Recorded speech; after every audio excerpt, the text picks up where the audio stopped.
asline kowe dewa apa ora? Apa mung gedhe tur dawa tok? Ora dewa asli. Tak omongi kuwi mbiyen crita mbiyen.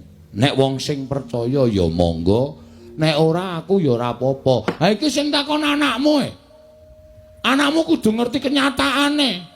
Nek nganti anakmu ditakoni masyarakat, Pak Bagong, napa sampeyan iku anak dewa?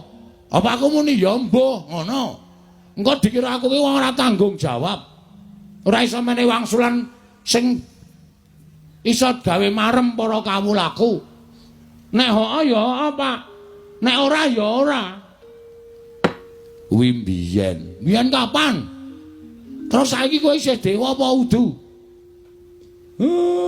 Mbiyen ala gareng pun sampean mang jujur mawon, Pak. Mungkin ndak malah Bagong muring-muring pun. Sampean ngerti watake Bagong dingendikake mawon. Nek blegere pancen Semar ning sing lenggah eneng kene wedan. Oh berarti sok nguntal kursi ya, Pak. Kok eneng sing lenggah neng kene iki? Kusike to cah bagus. Sing lenggah ning singasana Adi.